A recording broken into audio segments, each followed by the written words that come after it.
காஷ்மீரின் பஹல்காம் பகுதியில் பயங்கரவாதிகள் கண்மூடித்தனமாக தாக்குதல் நடத்தியதில் 26 பேர் உயிரிழந்த சம்பவம் நாட்டையே உலுக்கியது.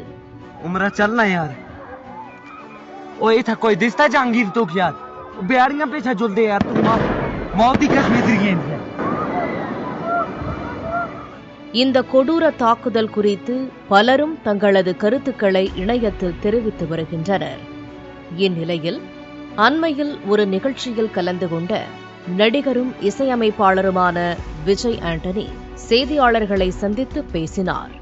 அப்போது பாகிஸ்தானில் உள்ள மக்களும் நம் சகோதரர்கள்தான், அவர்கள் எதுவும் செய்யவில்லை, பஹல்காம் தாக்குதல் விவகாரத்தில் வீணா போன 4 பேர் செய்த தவறுக்காக ஒட்டுமொத்த பாகிஸ்தானையும் குறை கூற முடியாது என்று தெரிவித்துள்ளார்.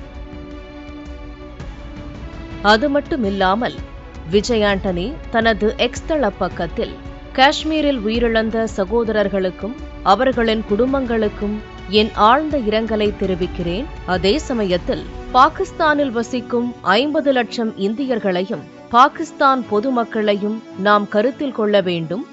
அவர்களும் நம்மை போல அமைதியையும் மகிழ்ச்சியையும் மட்டுமே விரும்புகிறார்கள். வெறுப்பை கடந்து மனிதத்தை வளர்ப்போம் என்று அறிக்கை ஒன்றை வெளியிட்டார்.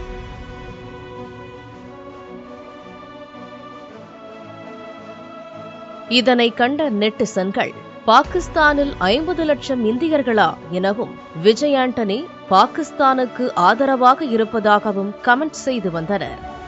இந்த நிலையில் விஜய் ஆண்டனி மீண்டும் தனது எக்ஸ் தள பக்கத்தில் என் பதிவை தவறாக புரிந்து கொண்டவர்கள் கவனத்திற்கு என அறிக்கை ஒன்றை வெளியிட்டார்.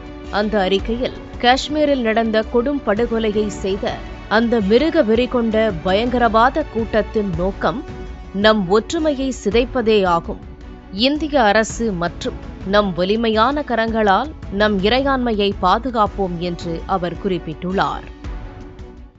பிளே ஸ்டோர் மற்றும் ஆப் ஸ்டோரில் இருந்து பாலிமர் செயலியை QR கோடு மூலம் பதிவிறக்கம் செய்யுங்கள். செய்திகளை உடனுக்குடன் பெறுங்கள்.